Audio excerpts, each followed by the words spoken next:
কিছু motivational inspirational কথা শুনেন, কিছু শিখতে পারবেন। পারবে না যে কোনো সাহিত্য পড়ে সে তার নিজের জীবন দর্শন পরিবর্তন করেছে, কিন্তু আমি 1000 পিপল দেখাতে পারবো in the history of the world যারা ধর্মগ্রন্থের কারণে, ধর্মীয় বিশ্বাসের কারণে তার নিজের জীবনের সততা প্রমাণ করেছে।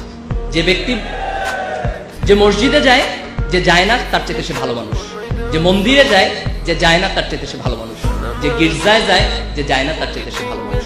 পৃথিবীর কোনো ধর্ম মানুষকে অন্যায় শেখায় না, পৃথিবীর কোনো ধর্ম মানুষকে মিথ্যা কথা শেখায় না, পৃথিবীর কোনো ধর্ম মানুষকে নগ্নতা শেখায় না, পৃথিবীর কোনো ধর্ম মানুষকে অশ্লীলতা শেখায় না। কিন্তু তুমি তোমার ধর্মের কাছে ফিরে যাও। একটা ধর্মহীন সমাজ করে আমরা মানুষের সমাজ বানাতে পারবো না। আজকে পাশ্চাত্য সমাজ তো মানুষের সমাজ নাই, এটা অমানুষের সমাজ হয়ে গেছে, ভয়ঙ্কর অমানুষের সমাজ হয়ে গেছে। এই ধর্মহীন পাশ্চাত্য সমাজ যেন আমাদের টার্গেট না হয়। তোমাকে একটা জিনিস মনে রাখতে হবে, তুমি পরিশ্রম করবা, তুমি তার ফলাফল পাবা। তুমি ফাঁকিবাজি করবা, তারও ফলাফল তুমি পাবা। প্রত্যেকটা ভালো কাজের একটা রিওয়ার্ড আছে, প্রত্যেকটা খারাপ কাজের একটা পানিশমেন্ট।